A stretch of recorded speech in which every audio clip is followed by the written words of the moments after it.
கண்ணியத்துக்குரிய சகோதரர்களே, அல்லாஹ்வுடைய அடியார்களே, இப்படியான சபைகளுக்கு போகக்கூடாது. நாம் முசுபாத்திக்காக போனாலும், நாம் சாமான் வாங்கத்தான் போறோம் என்று போனாலும், அல்லாஹ் குர்ஆனிலே சொல்கிறான், மிக முக்கியமான வசனம், அன் இதா சமிஅதும் ஆயாத்தில்லாஹி யுக்ஃபரு பிஹா அவ் யுஸ்தஹஸஉ பிஹா ஃபலா தகூது மாஹு. அல்லாஹ்வுடைய வேத வசனங்கள் நிராகரிக்கப்படுகிற இடங்கள், அல்லாஹ்வுடைய வேத வசனங்கள் பரிஹாசிக்கப்படுகிற இடங்களை நீங்கள் செவியுற்றால், அல்லாஹ்வுடைய ஆலயத்தில் வ அன்னல் மஸாஜித லில்லாஹ் ஃபலா ததூ மஅல்லாஹி அஹதா, பள்ளிவாசல்கள் அல்லாஹ்வுக்குரியது, பள்ளியில் அல்லாஹ்வை தவிர வேறு யாரையும் அழைக்க கூடாது என்று அல்லாஹ் சொல்கிறான். பள்ளிவாசலில் உட்கார்ந்து பள்ளிவாசலில் மைக்கு போட்டு யா சாஹிபன் நூரானி என்று அழைக்கிறோமே கண்ணியத்துக்குரிய சகோதரர்களே, யா ஷாஹல் ஹமீத் என்று அழைக்கிறோமே, யா குதுபல் மஜீத், யா காதிர் முராது ஹாசில் என்று அழைக்கிறோமே கண்ணியத்துக்குரிய சகோதரர்களே, அல்லாஹ் சொல்கிறான் பள்ளிவாசலில் அவனை தவிர வேறு யாரையும் அழைக்காது. இது அல்லாஹ்வுடைய வேத வசனத்தை நிராகரிக்கிற இடமா இல்லையா? அல்லாஹ்வுடைய பள்ளிவாசலில் இசை ஹராமாக்கப்பட்ட இசை பள்ளிவாசல் ஸ்பீக்கரில் போட்டப்பட்டு பாட்டு போகுது.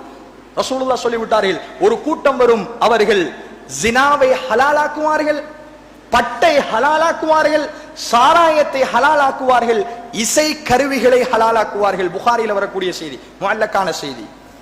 இசை கருவிகள் ஹலாலாக்கப்படும், இசை ஹராம், தெளிவான ஹராம். எத்தனையோ ஆயத்துக்களையும் குர்ஆன் ஹதீஸ்களையும் பார்க்கிறோம். அந்த இசை அல்லாஹ்வுடைய பள்ளிவாசலில் போட்டு கேலி கூத்து நடக்கிறது. இன்னும் ஒரு செய்தி ரசூலுல்லாஹ் சொன்னார்கள், அஹப்புல் பிலாதி மசாஜிதுஹா, அல்லாஹ்வுக்கு மிக விருப்பமான இடம் பள்ளிவாசல்கள், வ அப்கலுல் பிலாதி அஸ்வாகுஹா, அல்லாஹ்வுக்கு மிக கோபம் வர இடம் சந்தைகள், வியாபார ஸ்தலங்கள். ரெண்டும் ஒரு இடத்துல நடக்குது. பள்ளிவாசல்ல தொழுகை நடக்கிறது, வெளியில் கூத்து நடக்கிறது. பள்ளிவாசலில் தொழுகை நடக்கிறது, வெளியில் அனாச்சாரம் நடக்கிறது. பள்ளிவாசலில் தொழுகைக்கு அழைப்பு விடுக்கப்படுகிறது, தொழுகை புறக்கணிக்கப்படுகிறது. அல்லாஹ்வுடைய வேத வசனங்கள் கேலிக்குள்ளாக்கப்படுகிறது.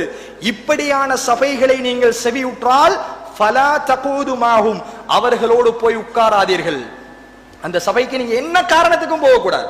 சாமான் வாங்கல்ல, புள்ளைய கூட்டிட்டு போறேன், முஸ்பாத்திக்கு போறேன், இந்த எந்த கதையும் விடுபடாது. அப்படி போனால் அல்லாஹ் வசனத்தை முடிக்கல, பின்னாடி சொல்றான், இன்னக்கும் இதன் மிஸ்லுஹும், நீங்களும் பாவத்தில் அவர்களோடு சமனானவர்கள், உங்களுக்கும் அதே பாவத்தை எழுதுவோம்.